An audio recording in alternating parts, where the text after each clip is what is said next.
Salut les vidéastes, aujourd'hui un tutoriel ou plutôt une astuce pour donner un côté stylé à vos vidéos en utilisant des transitions justement originales plutôt que d'utiliser les transitions qui sont prédéfinies dans la plupart des logiciels vidéo, des logiciels de montage vidéo. Moi je les trouve pas terribles et la plupart du temps les seuls que j'utilise c'est le fondu enchaîné. Sinon les autres je les trouve ou too much ou franchement moi je trouve que ça donne un côté vraiment amateur à la vidéo. Donc moi en fait j'essaye d'éviter de mettre ce genre de transition dans mes vidéos. Donc là je vais vous montrer, hop, par exemple, je vais vous montrer un exemple. Voilà, là j'ai fait une vidéo pour une amie qui se lance dans le blogging et qui fait des vidéos sur YouTube. Je lui ai fait le montage de sa vidéo et donc le principe en fait c'est d'utiliser des light leaks. Donc je vous mettrai un lien de téléchargement en bas de l'article sur mon blog si vous voulez télécharger ces fichiers. Et en fait c'est des fichiers vidéo.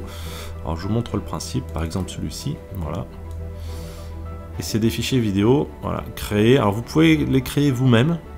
En fait le principe c'est de filmer, si vous avez un réflexe qui fait de la vidéo, vous retirez l'objectif de votre appareil, vous filmez, l'idéal c'est de filmer un fond noir, donc un drap noir par exemple, et ensuite de vous amuser avec une lampe torche, ou en tout cas une source lumineuse, et à éclairer le capteur de l'appareil photo.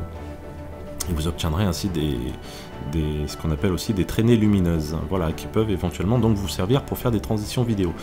On en voit souvent dans les teasers ou dans les bandes annonces de films ou de jeux vidéo, et je trouve que ça donne vraiment un cachet vraiment sympa à la vidéo. Voilà, donc le principe en fait, je vais vous montrer ça. Alors on va choisir deux vidéos dans le montage par exemple. Donc voilà, je vais ouvrir une nouvelle séquence. Voilà, et à côté de ça, je vais en mettre une autre, un peu plus différente.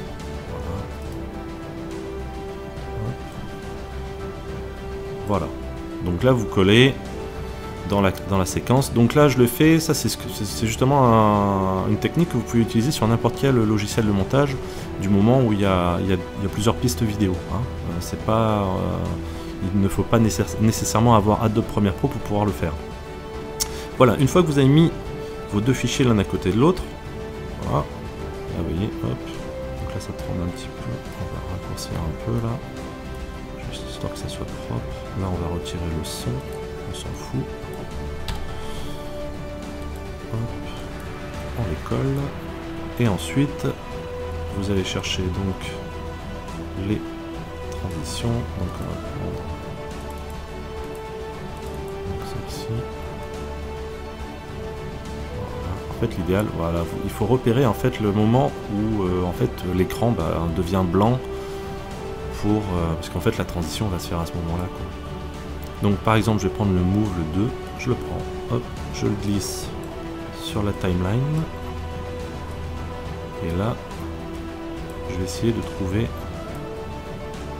le point, tac, donc il est là, donc on va le faire glisser, donc, voilà.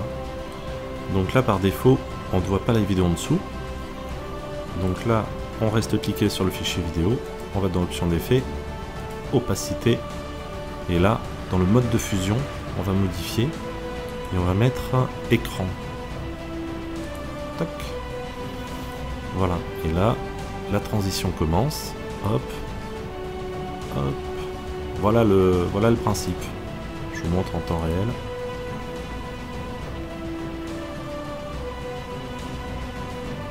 Voilà, moi je trouve que ça fait vachement plus classe que des vidéos avec des transitions déjà toutes faites, des pages tournées ou des balayages bidirectionnels, enfin je sais pas, moi je trouve que ça fait un petit peu moche, alors que des transitions comme ça, et vous pouvez en mettre plusieurs, ou alors si vous voulez pas trop en mettre, vous pouvez mettre des fondus enchaînés et ensuite remettre des transitions comme ça. Et le truc c'est qu'il y a plusieurs fichiers possibles, et donc il y a plusieurs traînées lumineuses possibles. Vous voyez, celle-ci elle est différente. Voilà, ça donne encore un style encore un petit peu particulier à vos vidéos. Voilà, c'était une petite astuce que je voulais vous partager pour vos montages vidéo. Donc ça peut être pour vos bandes annonces, pour vos teasers, même pour vos clips. Il y a pas mal de clips qui utilisent cette technique. Voilà, si vous voulez vous amuser, c'est vraiment tout simple. Hein. Vous voyez, je vais utiliser une piste vidéo pour mes fichiers vidéo et une piste vidéo pour le light leak par-dessus. Voilà. N'hésitez pas à laisser un petit commentaire ou à partager la vidéo ou à vous abonner au blog. Je vous dis à bientôt pour d'autres astuces. Salut!